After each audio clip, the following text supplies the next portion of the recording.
Bom Jesus, bairro formado da poeira das terras que eram de passagem. Voltamos ao passado e vemos essa história começando através da herança do Barão do Caí, na época o dono das terras que hoje chamamos de nosso bairro. Vemos o caminho do meio, onde se transportava boiadas, escravos. Vemos também o personagem da Bom Jesus que se mantém em pé até os dias de hoje, a paineira, que antigamente era usada como pelourinho de tortura de negros e escravizados. O tempo passou, as coisas mudaram.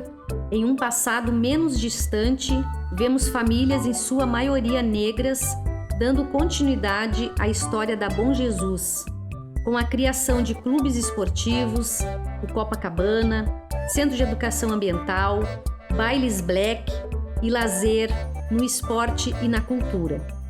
Atualmente, nossa história continua sendo escrita. Já somos mais de 28 mil moradores, nos consolidamos enquanto um polo cultural de Porto Alegre e vemos as sementes do passado sendo plantadas. Esse é o Histórias do Bairro Bom Jesus.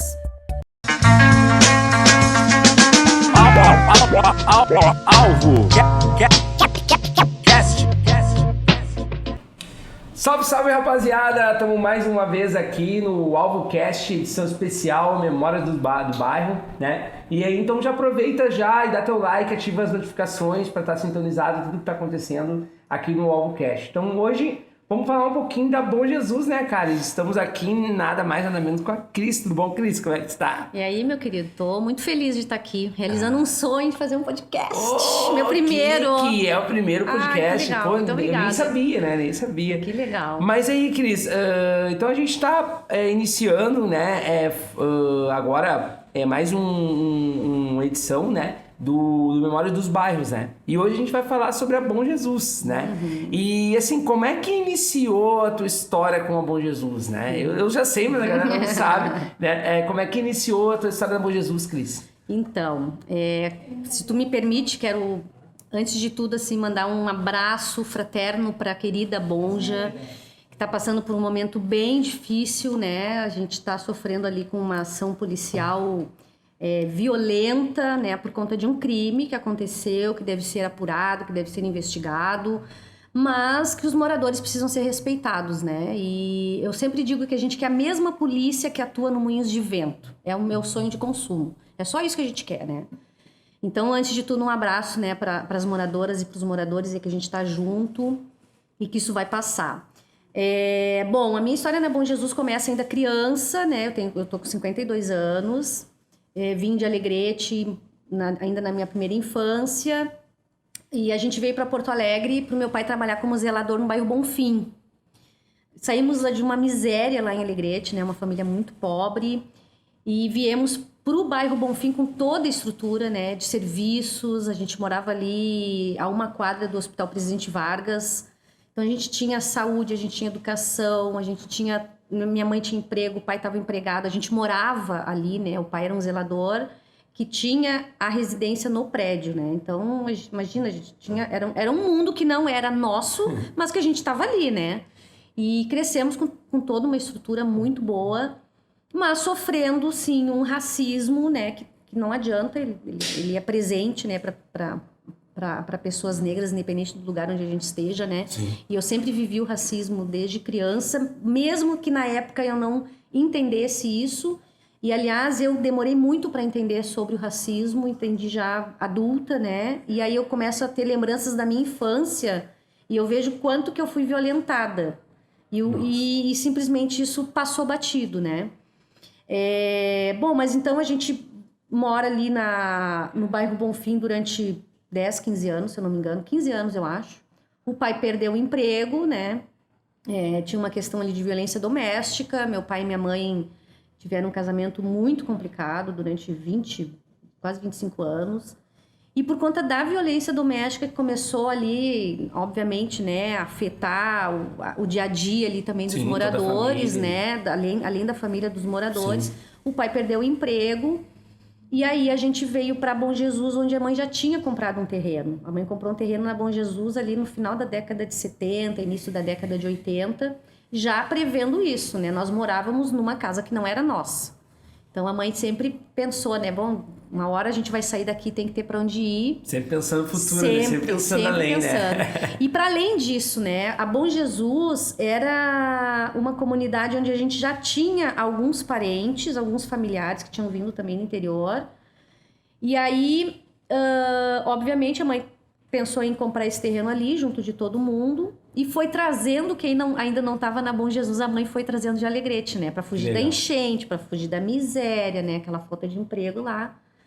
E então eu acho que meu contato com a Bom Jesus foi ali pelos meus 8 anos de idade. Ali no final da década de 70, eu já conhecia Bom Jesus. Aquele terreno, então a mãe começou a fazer casa. Final de semana a gente vinha para cá, o pai fazia casa, né? Então, e aqui a gente se encontrava com a família, a gente fazia mocotó, a gente fazia samba, né? Ali a gente se encontrava com quem realmente era da gente, né? Era o espírito comunitário, né? Tipo, todo mundo junto e tal. E a Bom Jesus sempre teve isso, né? Sempre teve. Eu costumo falar que foi o primeiro lugar que eu tinha experiência de ter um churrasco comunitário que começava 10 horas da manhã.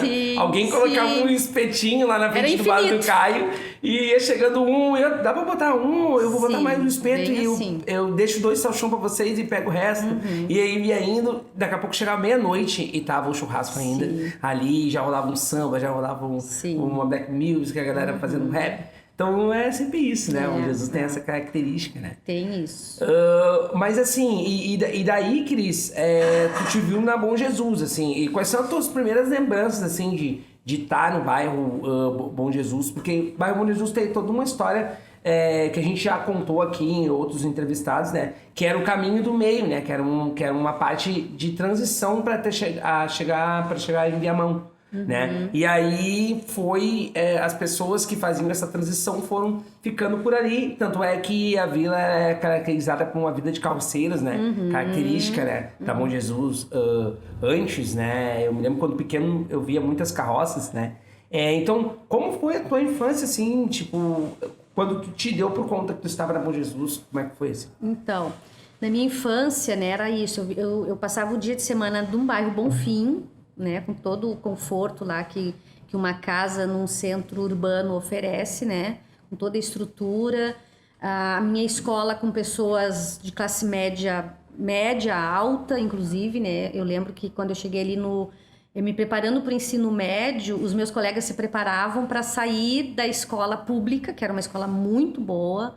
Era uma época que tinha dentista, que tinha fono, que tinha um monte de profissional dentro da escola, né, uma escola com um ensino muito bom.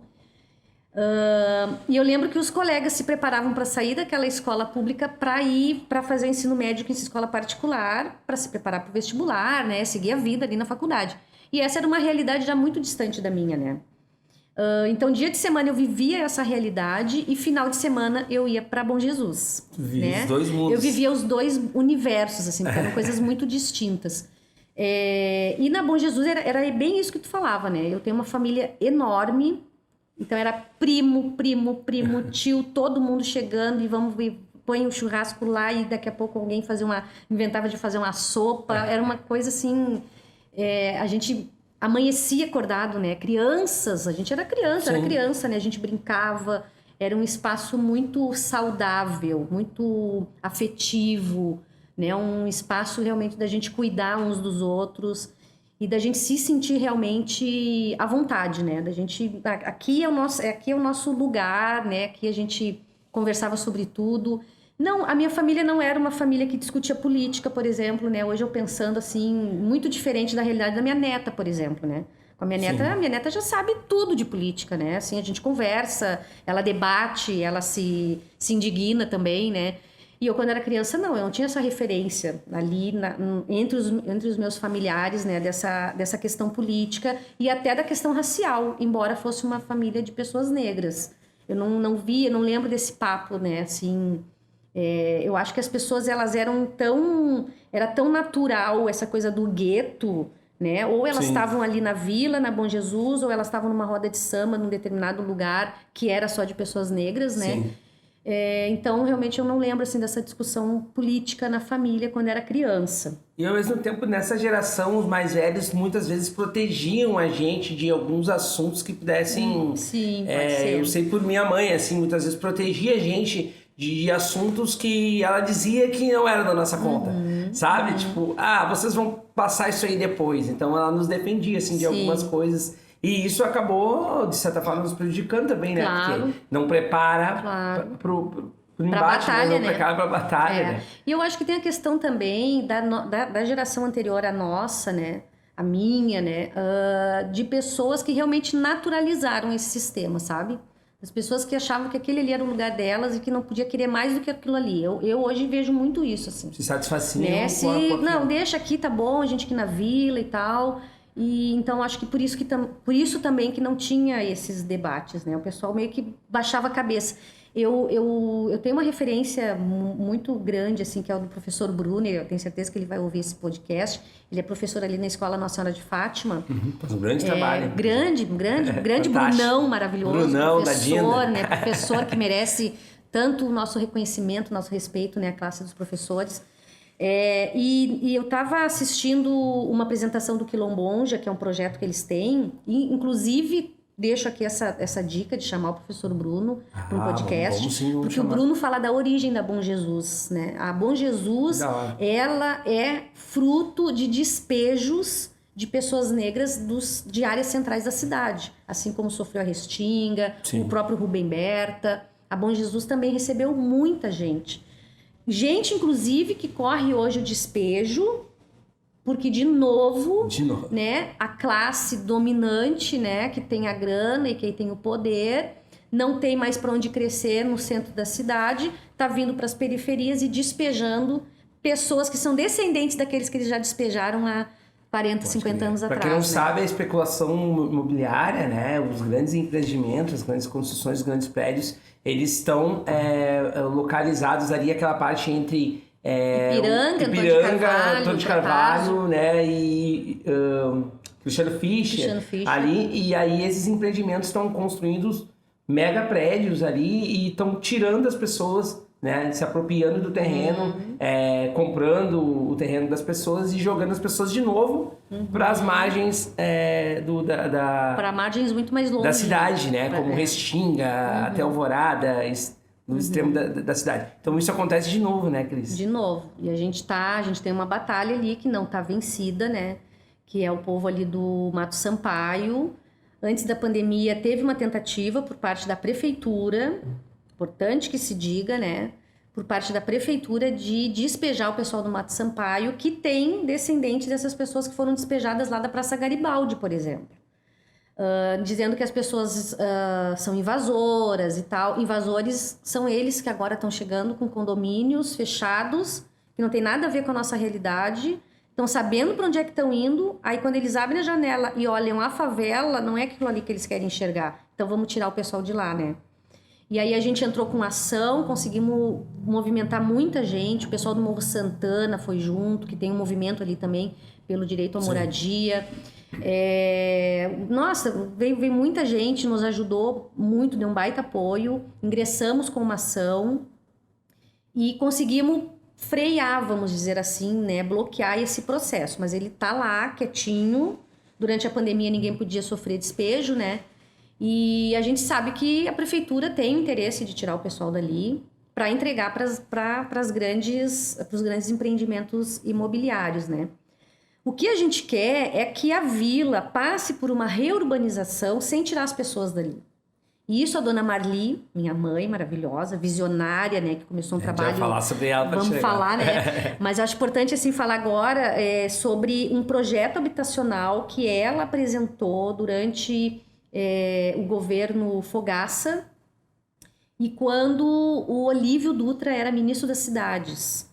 Dona Marli fez um baita movimento, trouxe empresas parceiras, fizeram um estudo topográfico, não sei mais o que, tudo que tem que fazer. Fizeram um planejamento habitacional de maneira que iriam reurbanizar a comunidade sem tirar as pessoas das suas casas. Ou seja, por exemplo, o Jefferson mora sozinho ali numa casa, tá? E aí tem um terreno enorme. Pegamos Jefferson, e isso ela fez porque eu participei disso, eu vi. Ela conversava com Jefferson, Jefferson, tem uma outra família ali que a gente precisa do teu terreno pra gente conseguir comportar todo mundo da maneira como precisa. Tu topa dividir esse terreno? Vamos fazer um sobrado, um em cima, um embaixo? Todas essas conversas foram feitas com milhares de pessoas. E a comunidade estava junto, e a comunidade apostou nesse projeto. Foram meses, muitos anos, na verdade, de planejamento. E o que aconteceu? A dona Marli foi para Brasília, Olívio Dutra dá um canetaço, autoriza, libera recurso, e o governo aqui em Porto Alegre, o governo municipal, engaveta esse projeto. Como vários. Engaveta, como vários, né? E aí o plano diretor que não para, vem agora com essa reurbanização, desconsiderando, portanto, né, quem está ali, quem é dono daquele pedaço de terra lá, né? Durante o processo tentaram dizer que tinha pessoas ali, mas porque esse pessoal aí não faz 10 anos que está aí. E aí teve um morador que apresentou pra gente uma certidão de nascimento, o cara tem 55 anos, se eu não me engano.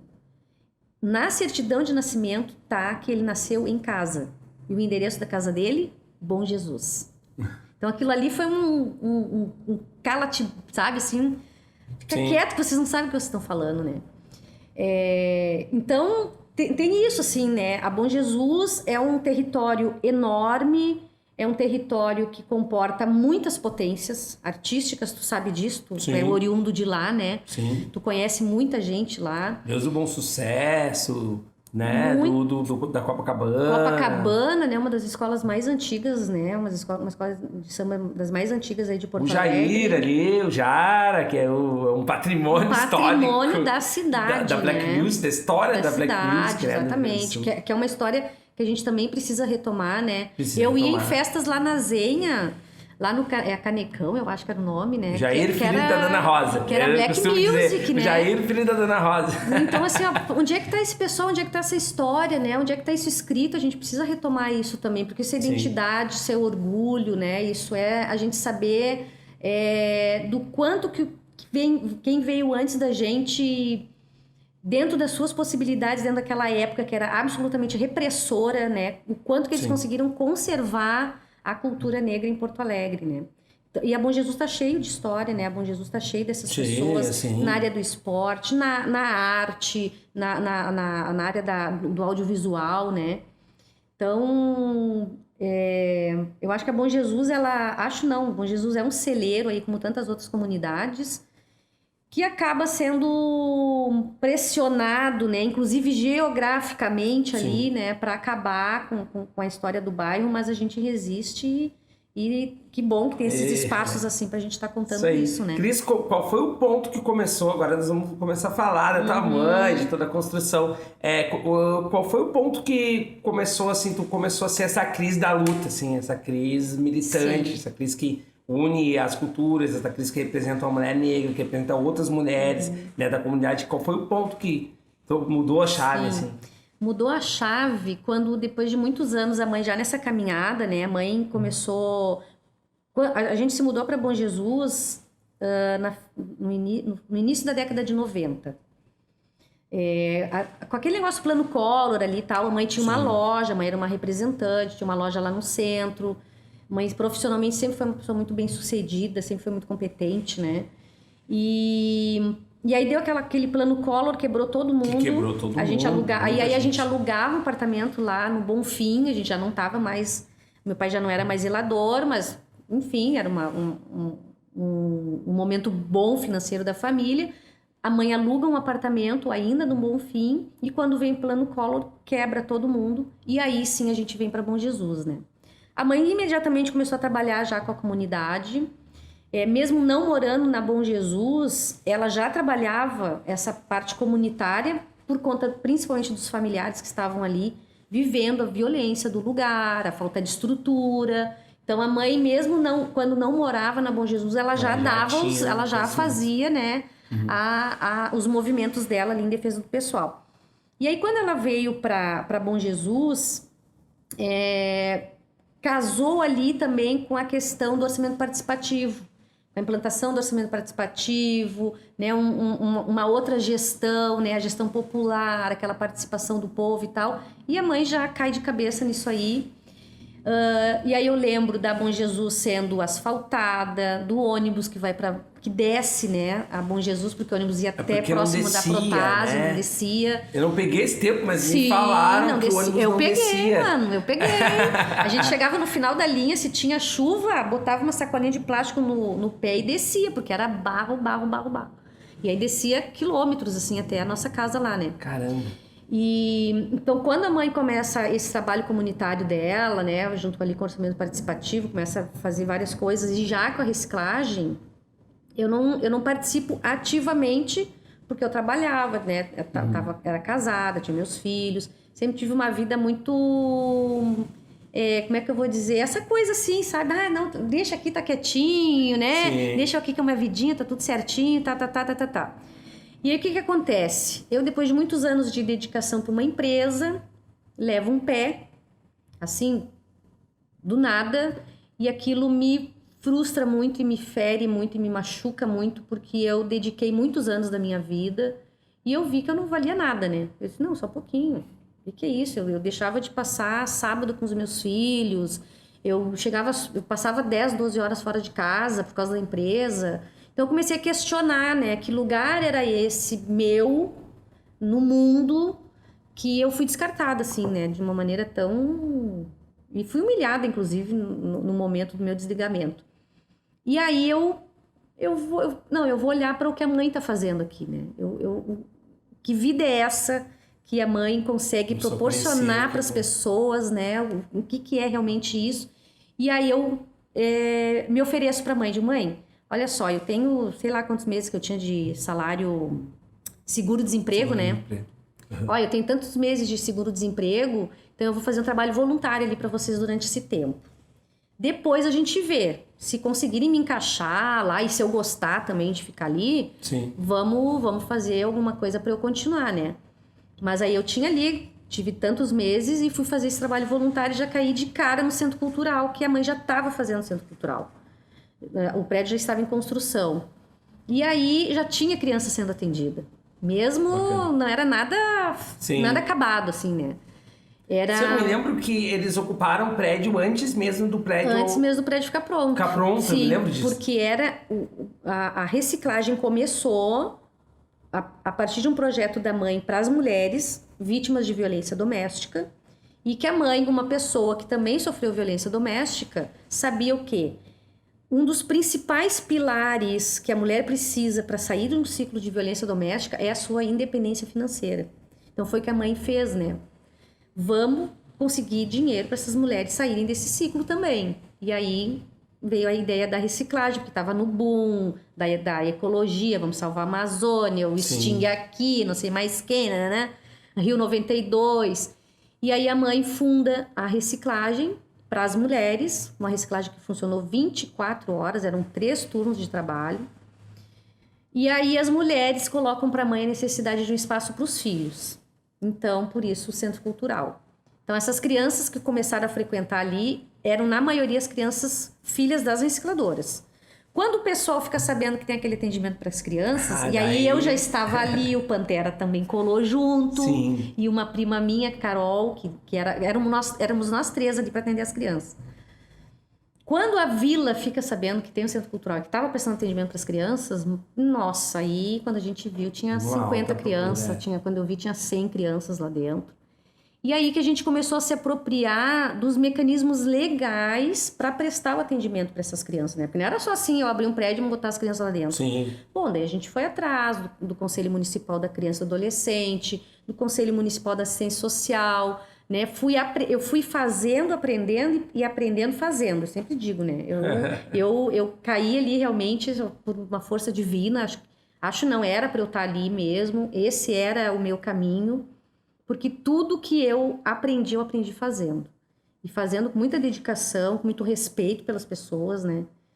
E aí o meu caminho para o Conselho Tutelar, ele também se deu naturalmente, porque eu, convivendo com as crianças, prestando aquele atendimento, a gente precisava do Conselho Tutelar, e eu vi um Conselho Tutelar que não era acolhedor. Eu vi um conselho tutelar que não respeitava aquela criança que eu tratava com tanto carinho. E aí a gente ia pro conselho tutelar, nossa, parecia que os caras tinham... Às vezes é apenas um número, né? Sabe? Não, gente, não, só um pouquinho, a gente quer ir pra ir também. E aí eu fui pro conselho tutelar, né? 2007 entrei, participei da eleição, entrei como suplente. Fiz um barulho desgraçado lá na comunidade, porque a gente impugnou a chapa, né? Teve uma questão ali que pegou bem forte, o pessoal fez campanha dentro de uma igreja, a gente conseguiu provas, porque assim, a cena era a seguinte, ó, a cena era os caras abençoando 5 candidatos da igreja, dizendo que eles seriam salvadores da Bom Jesus. Olha, era uma cena fortíssima. E com aquilo ali a gente conseguiu impugnar aquele pessoal que tinha... conseguido se eleger, mas eles entraram com recurso e ficaram até o final do mandato. E aí, na outra eleição, eu consegui entrar, porque, claro, enfraqueceu. Sim. Inclusive, já dei a minha contribuição também para a eleição do Conselho Tutelar, porque a partir desse movimento que a gente fez da impugnação, uma das provas é que o pessoal que tinha conseguido se eleger na Bom Jesus, dos 1.100 votos, só 100 votos eram de moradores da Bom Jesus. 1.000 votos deles eram do bairro da igreja. Caramba. Então era no mínimo imoral, né? Eleger pessoas para trabalharem com uma comunidade que eles não conheciam, que eles não interagiam, que as pessoas não reconheciam eles, né? E aí na eleição de 2011, o MP vai para cima da prefeitura e diz, não, agora vai ser voto distrital. Então só podia votar moradores da comunidade em pessoas da comunidade, né? Então isso foi um grande feito, assim, na história da eleição do Conselho Tutelar de Porto Alegre, que eu tenho muito orgulho de ter contribuído para essa mudança que é importantíssima, né? Das pessoas reconhecerem quem tem o trabalho na comunidade, né? Então foi assim o trajeto, as coisas foram acontecendo... eu tenho uma frase, né, que eu sempre escutei, depois que o bichinho ali da área social te morde, te pica, já era. E é bem assim, né? Eu entrei para ali e aí uma coisa foi puxando a outra e a gente vai vendo as necessidades, a gente vai vendo as demandas e principalmente a gente vai vendo as potências, né? Esse estúdio maravilhoso que vocês têm aqui, já falei, para Maria, a gente tá há muito tempo querendo um estúdio desse para Bom Jesus, né? Legal. A gente quer equipamento, a gente quer serviço, a gente quer... Eu não gosto de falar oportunidade, parece que a gente tá mendigando, sabe?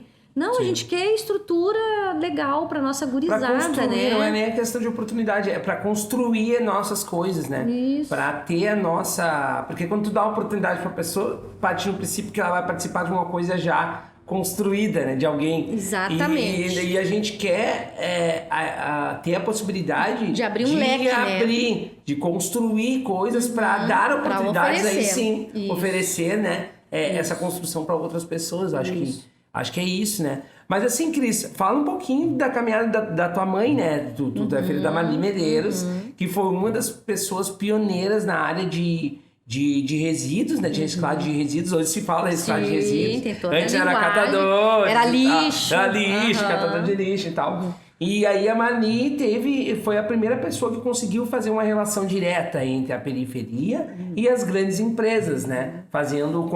Conseguindo comprar máquinas que faziam a organização do lixo para venda dessas empresas, né? Fazia os granulados de tampinhas e tal.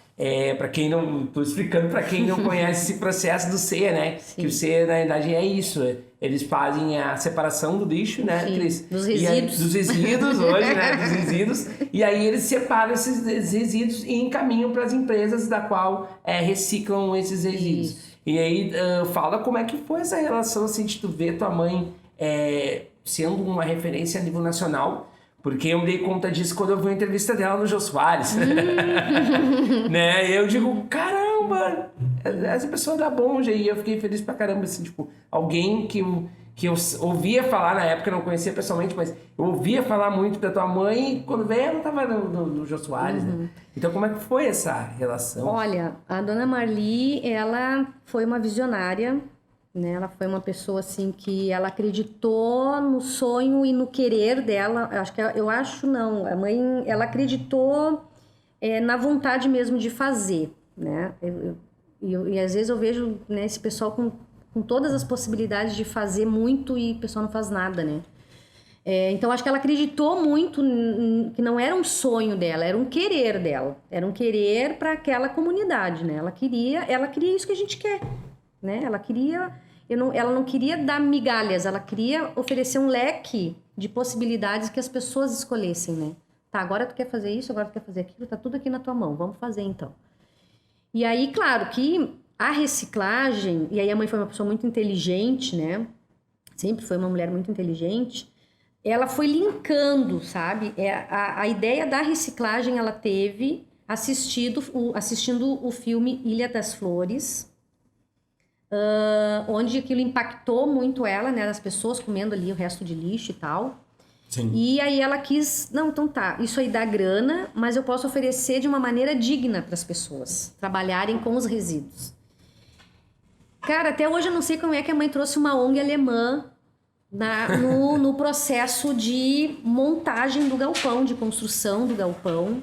Quando eu vi, tinha uma ONG alemã ali, super competente, super habilitada, super reconhecida, que deu todo o apoio, deu todo o suporte técnico. O próprio DMLU foi parceiro, né? O Centro de Triagem da Vila Pinto é um dos parceiros conveniados com o DMLU para receber resíduos da coleta seletiva. E, enfim, a mãe sempre foi uma pessoa muito agregadora, né? Ela sempre conseguiu trazer as pessoas realmente para perto dela, pessoas que ela precisava naquele momento ali estar com ela, que melhorassem, né, o processo e que principalmente que agilizassem o processo para ela, né, que estava ali em construção. Então a mãe começou teve essa ideia da reciclagem, e aí eu olhava assim, pô, reciclagem, mas de onde é que a mãe tirou essa ideia, cara do céu? Nada a ver. Mãe, mas e aí? Mas eu só vou meter uma reciclagem onde? Aqui na vila, né? Aí quando eu vi, a mãe já estava em busca de terreno. Começou a circular Bom Jesus, quero terreno, onde é que tem terreno? Achou um terreno lá, que era o seguinte, o terreno era conhecido na comunidade como terreno de desova de cadáver.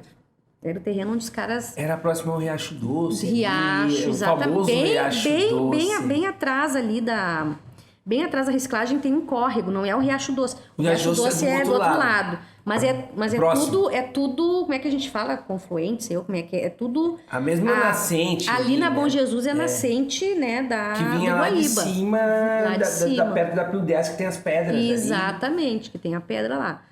E então, a mãe achou esse terreno, né? Começou a conversar ali com o pessoal da comunidade, o que vocês acham? Vamos botar uma reciclagem aqui. A comunidade super apoiou, porque ia perder, né, esse outro caráter aí, né, de um terreno que desovava os cadáveres lá. E ali nesse terreno começou, então, a construção da reciclagem. A mãe ia para lá no final de semana, ela fazia churrasco lá, ela chamava as pessoas. Agora vamos limpar isso aqui. Daí ela chamava o pessoal, tinha cerveja, tinha churrasco. Ali já rolava pagode, ali já tinha risada, ali já tinha conversa, ali já tinha planejamento. Tudo foi rolando assim. Virou um polo cultural, né? Sim. E então dali começou. Bom, aí a reciclagem, as mulheres pediram o centro cultural, daí a gente... Aí em 2001 eu já estava lá. Montamos o centro cultural, e aí já era o governo Lula, conseguimos trazer o telecentro para cá, que foi o boom, né, da inclusão digital, né, conseguimos trazer um telecentro ali para o centro cultural. Temos uma sala de cinema, que eu acredito que é a única sala de cinema comunitária montada dentro de uma instituição comunitária em Porto Alegre. Temos uma sala de cinema com parceria GNC Cinemas. Temos lá as poltronas do nosso cinema, são as poltronas que vieram do Cinema Capitólio, quando fechou. Negócio, né? É muito legal, é muito legal. E nunca conseguimos provar um projeto no FUNPROARTE, por exemplo, viu? Com aquela sala de cinema ali, que fique registrado. Que loucura. E aí, no Centro Cultural, em 2001 foi o Centro Cultural, 96 foi a reciclagem, 2001 Centro Cultural, em 2008 nós fundamos a nossa escolinha de educação infantil, que atende 120 crianças.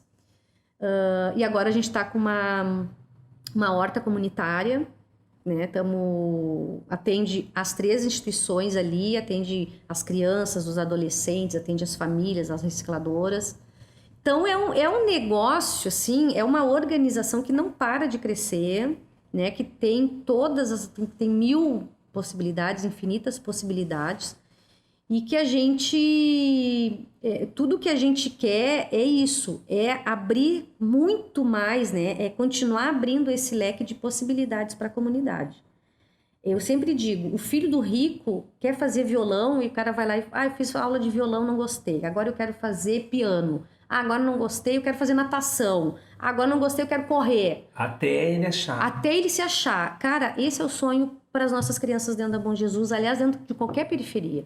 As crianças precisam ter esse leque de possibilidade para elas se acharem, entendeu? Não é uma profissão escolher o nosso jovem. A gente quer que o nosso jovem escolha a profissão. Para isso, a gente também quer trazer um cursinho pré-vestibular. Já tivemos, no ano passado, uma experiência de um cursinho pré-vestibular com professores voluntários, todos moradores da Bom Jesus. Nós temos 2 adolescentes que estão na faculdade, 100% ProUni, e isso nos orgulha muito. 2 adolescentes, 2 jovens negros que fizeram o cursinho ali com a gente.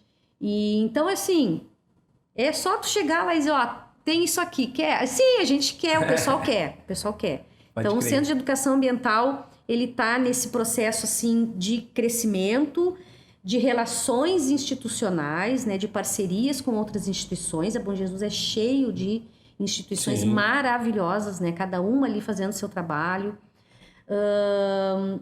Então, a gente está nesse momento de se fortalecer, né, de se juntar, de fazer parcerias e fortalecer a comunidade, né? Mostrar que a comunidade tem muita potência e que a gente quer paz para que essas coisas aconteçam, né? Com a gente quer paz para que as pessoas vivam ali e usufruam da sua comunidade da melhor forma possível. Pô, Cris, a gente podia ficar conversando aqui já a passou, tarde não toda, acredito. já passou muito rápido, tá terminando, né? Estamos se caminhando pro final. Então, eu queria te agradecer, né, por esse protagonismo, né, por tanto tu, quanto a tua mãe, quanto toda a tua família, porque são muitas pessoas envolvidas né, nesse processo. Quem era Bom Jesus, quem conhece, sabe, né, que é uma família toda envolvida nesse processo da ambiental, processo cultural, social, né, e também político, né, bom que se fala isso, né, porque tudo é uma relação política importante. Então, obrigado por tu estar de frente dessa luta, né? Por estar representando as mulheres negras da Bom Jesus, o pessoal da periferia, né? E a gente só tem a agradecer e dizer que a gente segue contando as histórias aqui, né? Proporcionando histórias das pessoas. Esse foi mais um Histórias do Bairro, né? Dessa série do AlvoCast. Então, não esquece, te inscreve no canal, ativa as notificações pra gente tá tocando essa ideia aqui, você tá colaborando com a gente. E valeu, obrigado a equipe aí, Maria, Edinho, Jean, todo mundo. Tamo junto e misturado. Valeu, rapaziada. Até a próxima. Valeu, obrigada. Dá-lhe bom já!